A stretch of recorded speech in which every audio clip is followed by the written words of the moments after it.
اصلا بگم ساعت 7:30 اومدم سر کار، اما متاسفانه ساعت رو فراموش کردم.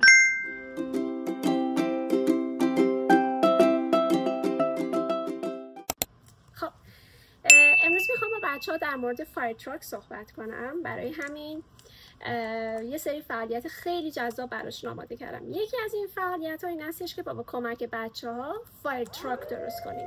البته این سری میخوایم که از کاغذ و مقوا و چسب و وسایل کاردستی استفاده نکنیم، به جاش از مواد خوراکی استفاده کنیم. این کرکرز ها رو تهیه کردم برای بدنه ماشین، یعنی برای بدنه فایر تراک. همونطور که میدونید فایر تراک دیگه رنگش قرمز هست، برای همین مربا تهیه کردم برای اینکه روی بدنش رو قرمز کنیم. بدنه فایر تراک از مربا استفاده میکنیم و یکی از وسیله‌های مهم فایر تراک همون نردبون هستش که بچه‌ها خیلی بهش علاقه دارن و میخوایم این واژه رو بهشون یاد بدیم به اسم لادر. برای همین از چوب شور استفاده میکنم و اینکه برای لاستیکاش، برای چرخ‌های ماشین میخواستم از این کوکی ها یا بیسکویت هایی استفاده کنم که رنگشون تیر است، اما چون که با توجه به اینکه سایز کرکر کوچیکه و اون کوکی هایی که من توی سوپرمارکت دیدم خیلی بزرگ بود، برای همین پشیمون شدم، به جاش موز گرفتم. من میخوام محیط کلاس رو بهتون نشون بدم. یه قسمت از کلاسه که بچه ها میشینن، قصه میگیم براشون، کار دستی انجام میدیم. خیلی از فعالیتایی که مربوط باشه که به اینکه بچه ها بخوان بشینن اینجا انجام میدیم.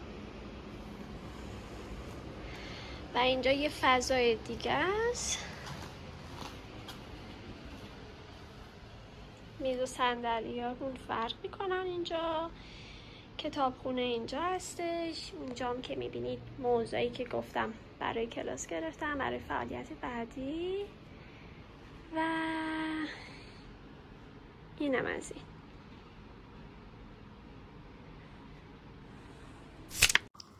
من الان به مدت 13 ساله که دارم با بچه ها زبان انگلیسی کار میکنم. تو این 2 سال اخیر یک کلاس متفاوتی رو برگزار کردم به اسم کلاس مارکوپولو. تو کلاس مارکوپولو در مورد کشورهای مختلف یه سری اطلاعات یاد میگیریم و به بچه ها آموزش میدیم. با توجه به اینکه سطح بعضی از بچه ها متوسط و در واقع اینترمدییت هستش، من این کلاس رو به زبان انگلیسی برگزار میکنم. هر جلسه برای بچه ها من کاربرگاهی تهیه میکنم، در واقع طراحی میکنم که در رابطه با اون کشوری که میخوایم یاد بگیریم یه سری فکت و جالب به بچه ها آموزش میدم. مثلا کشوری که امروز میخوام به بچه ها آموزش بدم کشور ارمنستان هستش که اطلاعاتی هم به بچه ها میدم که براشون جذاب باشه. مثلا نمیام بهشون بگم که پایتخت ارمنستان کجاست، جمعیتشون چقدره، چه شهرهایی دارن. اینا اطلاعاتی هستش که بچه ها خیلی زود فراموش میکنن، یعنی به مرور زمان. ولی در واقع میخوام بهشون فکت های خیلی جالب و بامزه بهشون میگم. مثلا الان تو این فکت بچه ها خیلی به این جور حقایق اهمیت میدن و براشون جالب هستش. مثلا طولانی ترین تلکابین جهان کجاست؟ تو کشور ارمنستان. یا مثلا در یکی از جلسات در مورد سنگاپور صحبت کردیم که بی نهایت ترین استخر دنیا در کجا هستش؟ در کشور سنگاپور.